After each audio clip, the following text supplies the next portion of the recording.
Aloha. So it has recently been brought to my attention that the AFL-CIO is a Democratic operation. The ARA is also the national branch. And they're supposedly working to help unions grow. And these are under the Democratic Party. And so I was talking to someone who's in the Florida branch, that's the AFL-CIO, and I was trying to get them to run for the Green Party, and I knew they were working with this union group, but I did not know that it was a Democratic thing. And so she tells me that she'll check into running for the Green Party, this and that. And now she works for them. She has a paid job, but it's not like some big paying job, it's, whatever. Regular, normal, low paid job. But anyway, they tell her she's not allowed to run for the Green Party or any other party outside the Democrats. They have to be endorsed by them if they're working for them, and they can only endorse Democrats because they're a Democratic affiliate. So basically, the Democrats are union busters when it comes to Joe Biden, Kamala Harris, like when it comes to the actual Democrats making policy. So now what I'm being told is that they have groups all the way down to the grassroots level that talk to union people, that kind of try to make unions, but then if they want to get politically active, they can only work with Democrats. They can't work with actual grassroots leftist people, organizations. So that right there kills the movement. They kill the movement in so many ways. That is so diabolical, right? So they got this grassroots movement to kill grassroots movements.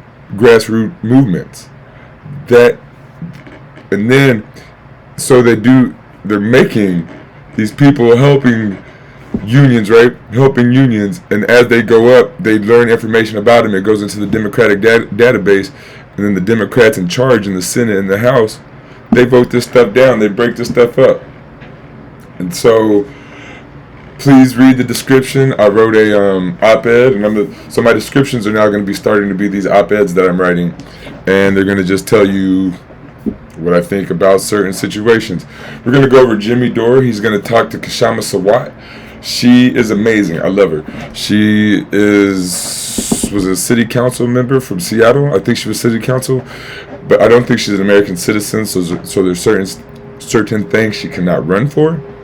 But other than that, let's get into this. Jimmy Dore is going to be talking to her, and they're going to be talking about unions, more truthful than any Democrat will ever be with you. It's about exactly what we're talking about right now. And the headline is "The End of the Warrior Met Strike and the Utter Failure of the Democratic Imagination." After almost 2 years on the picket lines, the hundreds of United Mine Workers of America members who have been on strike at Warrior Met Coal in Alabama have offered to go back to work. They still don't have a fair contract they have sacrificed so much for. Their negotiations will continue, but they did not win the strike, and that's what's tragic. The company and its private equity owners bear the most direct responsibility for precipitating this heartless, inhuman struggle. But if you're looking for a meaningful place to focus your rage over the way that this strike has turned out, look directly at the Democratic Party. Imagine, hypothetically, that we were living in a period of history in which inequality has soared for half a century, thanks in large part to the decline of unions and working class bargaining power, in which the American dream has been hollowed out and decades of economic gains have flowed almost exclusively to the rich, in which poorly designed free trade policies supported by Democrats have sucked middle-class America dry of once abundant blue-collar jobs, in which the obvious failures of neoliberalism to rectify this situation have soured millions of once reliable blue voters on the Democratic Party and tempted them into a Republican Party that offers easy scapegoats for systemic problems, in which this toxic lack of opportunity paved the way for a xenophobic, lying narcissist to spend 4 years in the White House on the strength of racist fables about making America great again. Imagine further that those after dark 4 years, the Democrats were back in power, and they had a leader who proclaimed himself to be the most pro-union president of our lifetime, and that he led a party that fretted continuously about how to win back working class voters from the clutches of Trumpism. Then imagine that there was a long grinding strike by coal miners in Alabama who were fighting against the predations of the sort of ultra-insulated capitalist financiers who are accelerating the inequality crisis. Imagine that walkout became the longest major strike in America, dragging on well past the point when most people would have given up, with the strikers assaulted by oppressive police and court rulings. And yet, for month after month, these workers persevered, held the line, and sacrificed greatly in order to fight for dignity and the fundamental ability for working people to be treated fairly by the faceless forces of capital. It is obvious to anyone with an ounce of imagination that this scenario represents more than a single local fight. It contains the potential to be a powerful symbol, not just a generic workers fight back photo op for politicians, but a very specific inspirational symbol of what the Democratic Party could and should be. What better way to overcome the cynical but effective Republican strategy of declaring itself the party of regular working Americans than to actually be the party of regular working Americans? What better way to overcome the accusations that Democrats are ivory tower elites that go all out to support a justified heroic strike of blue-collar workers in a red state? Why wasn't Joe Biden on the picket line in Brookwood, Alabama? Why wasn't Labor Secretary Marty Walsh at any of the big rallies the UMWA held over the past 2 years? Why weren't these strikers invited to guests at the State of the Union? Why weren't Democratic senators and congresspeople on the ground giving speeches for the strikers again and again? Where was everyone? Where were the ads rallying international support that should have blanketed America before the midterm elections? Why did the Democrats let this potent symbol slip through their grasp? The utter failure to harness the political potential of the Warrior Met strike is not the most important failure here. That would be the failure to support the substance of the strike, because this was not just some missed photo op for Democrats. This was an instance in which Democrats failed to support what should be the core platform of the Democratic Party. What are the only institutions that can bring together people of different races and political persuasions in the Deep South? Unions. What is the key to rolling back our inequality crisis? Unions. How do you start to change the electorate in deep red states and open their eyes to worker power? Unions. What do unions need to advertise themselves to people unfamiliar with their power? They need successful strikes. Besides workers, who has the decline of unions in the middle hurt the most, it's hurt Democrats. And so when the Democrats crushed that railroad union strike, which was going to win, what they did was they changed the whole course of our country. They made people not believe in strikes. They made people not believe in unions. They made people not believe in collective bargaining or coming together to work together, because the government will just crush it. And so there isn't an example of a victory, and that's what people need. Let me turn it over to you. And what do you have to say about this whole situation and how it relates to the Democrats' failure and the left's failure in general? No, this question of unions and the approach to strike action and the idea of using the strike action as a weapon of building working class power, that goes to the heart of the matter. But just very quickly, just before I go to that, I think this article really captures powerfully how Trump and the Trump presidency was all a con man job. You know, he was never on the side of working people. He actually was on the side of the billionaire class. And in fact, what made him inconvenient to the billionaire class was not that he wasn't on their side, because he was, but because he occasionally spoke the truth. Yes. And they couldn't fully control him. And, they want a reliable ally, a reliable lieutenant in the White House. You know, the ruling class and Wall Street need a reliable lieutenant in the White House. And in fact, Joe Biden has delivered many times over the way he helped crush the railroad, led in crushing of the railroad strike, is a powerful example of that as well. I do think, though, that contrary to what this article might be suggesting, it's not really, the Democratic Party have proven themselves as not a party of working people. So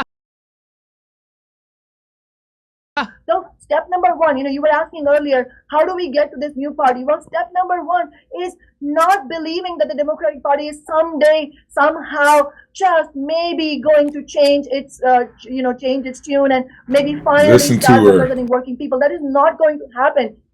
People talk about building a new party as maybe that's some pie in the sky, we can't do it. Well, what's pie in the sky is hoping that the Democratic Party will change its color. We have to stop wishing that. And in fact, that is so true. The Democratic Party is not going to change their colors. Please, let's go green, let's go DSA, let's get all these parties that we can, all the left-wing parties build a coalition, come together. Why we need a new party, but as far as what are the obstacles to doing this, what the approach of the most of the labor leadership is an obstacle to building a new party, and they are also an obstacle to building a fighting labor movement, because a fighting labor movement is one that bases itself on rank and file organizing and on class struggle methods, one that recognizes that our interests as workers are fundamentally at odds with those of the bosses and the billionaires, and that is what is wrong at root with the current approach that most labor leaders, who are also not coincidentally tied at the hip with the Democratic Party, the ideas that these labor leaders who are tied to the Democratic Party, they use this approach, what we would call business unionism. In short, business unionism is the idea that workers should let labor leaders, the members of the union should not get involved. They should just be quiet. They should not get uppity, and the labor leaders can quietly negotiate contracts with the bosses, which are often filled with defeats for workers rather than actively organizing themselves. But the problem with this whole idea is, it's like not recognizing what capitalism is all about, like refusing to understand the basics of how capitalism works.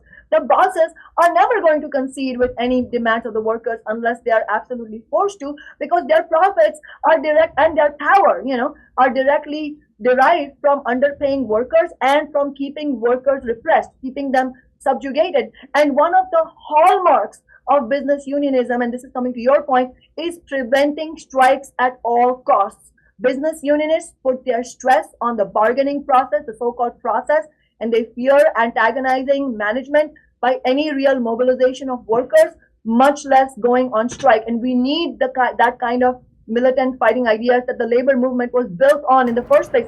We would not have... And see what I tell you at the beginning of this, I just found out the Democrats, why wouldn't they? They got organizations, they got national organizations and organizations in every state faking these labor movements, working with unions to only get busted up as it gets to the point when it gets to start, when you start to strike, when you start to do this stuff. It took them over 2 years and they still lost this specific strike. But the Democrats, they're out here just, it's dirty politics. That's like we're sending in spies and stuff. Like they're going to war with us. The Democrats are going to war with the everyday American person, with the working class. They're sending in spies against us and making ourselves work against us. The person that I know that's in that group wants to help people, and they are taking people with good intent and having them do harm, working in this Democratic Party, acting like they're doing something just to be squashed.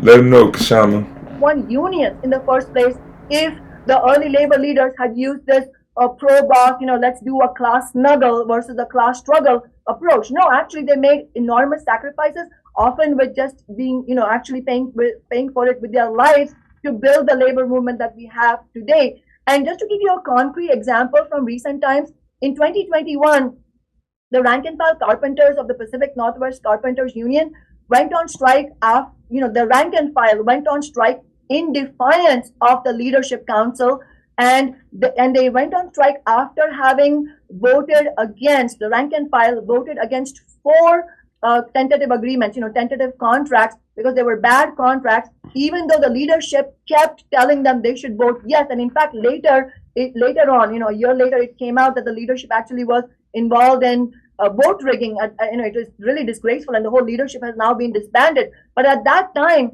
those rank and file workers went courageously on strike, and not a single Democrat or labor leader was on their side. And you know who was on their side? Socialist Alternative and I. And we were demonized as anti-Semites, anti-woman, anti-everything, but the workers knew that we were on their side. And just to give an example of how we can unite people on class issues, one of the workers who spoke in our really high-profile press conference was this ex-Marine, two-time Trump voter who shook my hand and said, I never thought I would be shaking the hand of a communist, but here I am because socialists are the only ones who have stood by me. The Democrats have let us down. Our labor leaders have let us down. And, socialists are here with us. So that's the history of genuine socialism, genuine Marxism, understanding how we can win working people over on a class issue. But that's a small example. That needs to happen on a bigger scale. Like going forward, the most immediate targets for the left should be to help to build strong action at the UPS, in the UPS contract, build for a strong strike action. The port workers, the longshore workers on the West Coast, their contract is up for renewal. We should be looking to build strong strike action on that front as well. These are strategic opportunities. And also keep in mind that both of these examples, longshore workers and UPS workers, and also Amazon warehouse workers, these are strategically located workers because they work at choke points for capitalism. So if we are able to build powerful solidarity around them and we can shut these workplaces down, carry out inspiring strike actions, win some solid victories, that will strike fear in the heart of the capitalist beast because we are going for their profits. You can see why I love this lady. Will send a real message.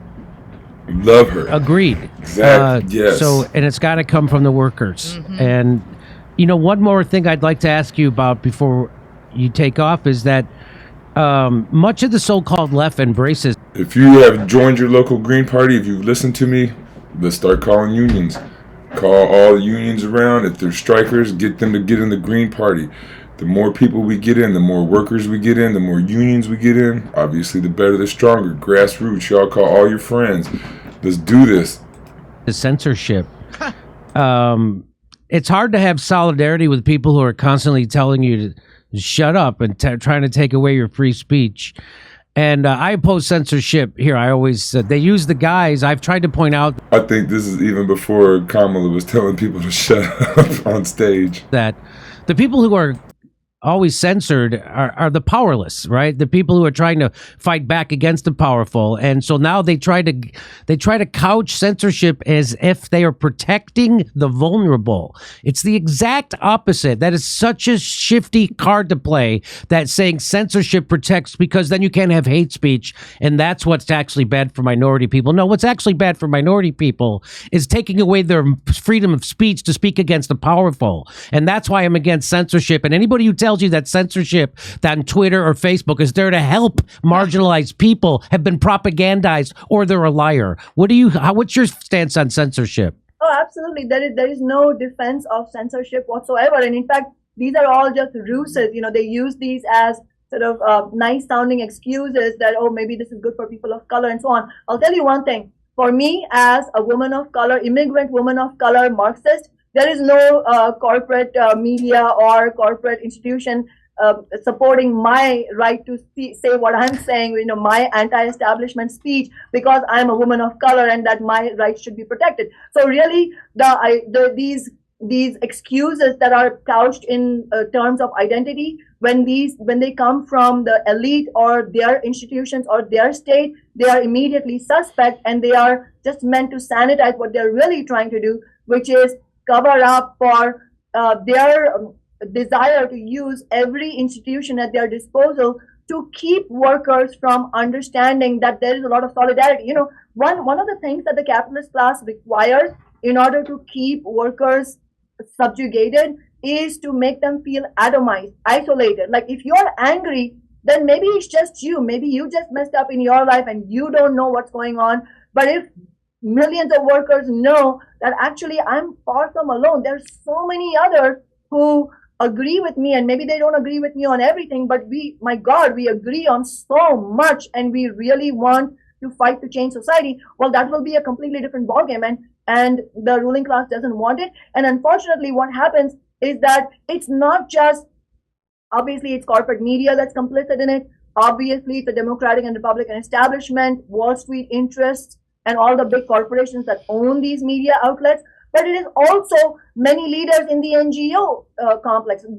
There are leaders in the labor leadership. There are so many sections of society where we have so-called leaders who are really misleaders. And so I think part of what needs to happen is a bold questioning of who's actually on our side and who is not. That's the actual debate that needs to happen. Well, that's what happened around Forced to Vote. It was a very big mask off moment when I thought it was going to be a slam dunk for people on the left, because we've all agreed that we need to get a vote on Medicare for all on the House floor. That would be a huge victory. It was a slam dunk for people on the left, but it showed who was on the left and who wasn't. Everybody from Nancy Pelosi to AOC to me agreed that for a generation that was a goal. And as soon as it became possible, well, we all find out half the left isn't actually, they're actually infiltrators who are there to divide. People like Ryan Grimm from The Intercept, Ryan Grimm from Breaking Points, Cenk Uygur at the Young Turks. Those types of people were there to muddy the waters. Gatekeepers. Yeah, they're gatekeepers. They're not really representatives of the interests of the left or the working class. Right, so that the shift Cenk is moving right now to the right on your screen, I stopped watching TYT like 5 or 7 years ago. I saw it a long time ago, but he's already been doing that. Ryan Grimm, I just met him. I didn't meet him, I just found out about him a couple years ago.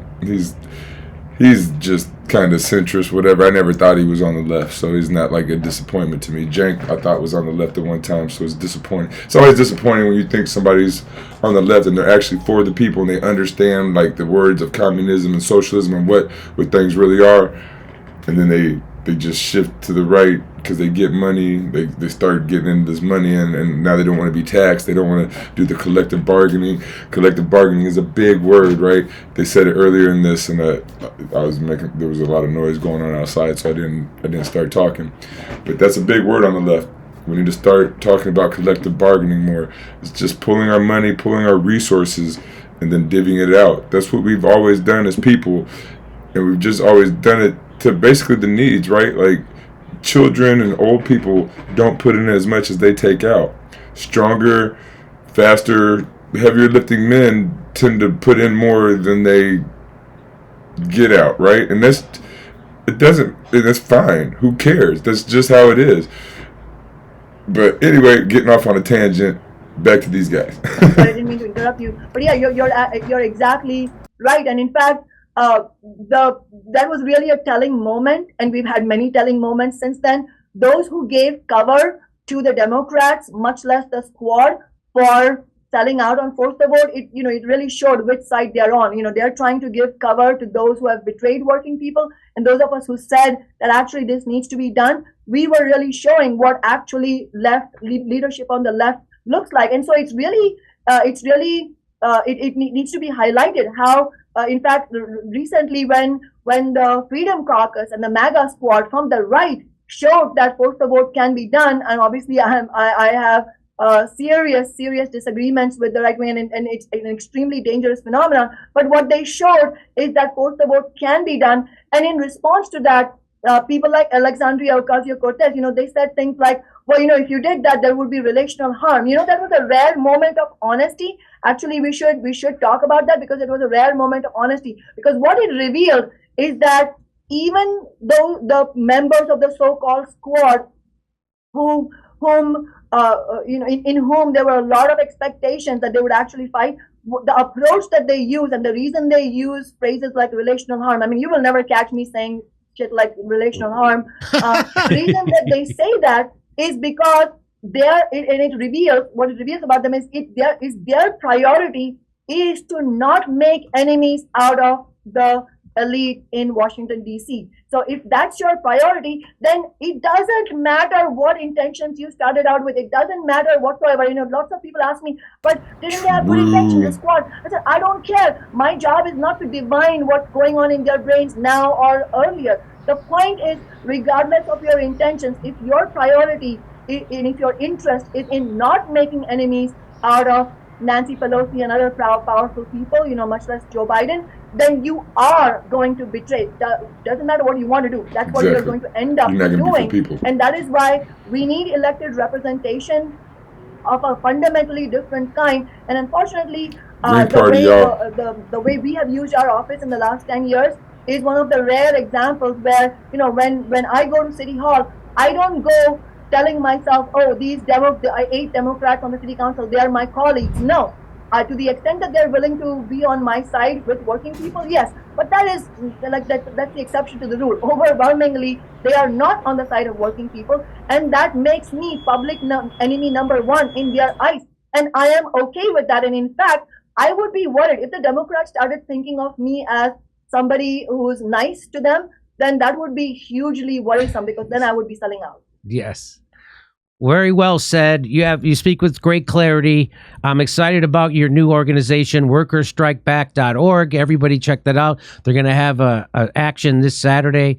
Shama Sawant, thanks so much. Thanks for your leadership, and thanks for your clarity, and thanks for coming on and sharing your ideas with our audience. I hope you come back soon. Thank you so much. I'll be happy to. Doing live stand-up comedy.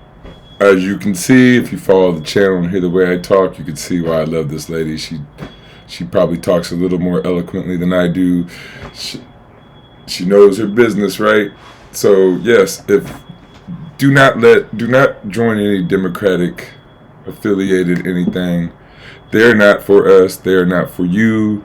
They're not the business. Please, please, please don't. If you are really a grassroots movement, if you are really a for the people person, the Democrats aren't. Well, you saw it here, right? So Joe Biden, you've seen the videos I've showed you. He does not care. He doesn't care about you. And he said it when he was running against Donald Trump. He said he didn't care about millennials or Gen Z. One of the generations, whoever the young generation is now. I get them all mixed up. But he said he didn't care then. And he said in the 80s or 90s he didn't care about black people or whoever the crime bill was going to hurt and stuff. Kamala with the stroke of her pen and all this stuff, they don't care about us. They do not. And they say it out loud, and they say it often. Barack Obama told you he was a streamlined Republican. I don't understand why people don't see this. But, I guess it's probably because they don't look at information from across the spectrum.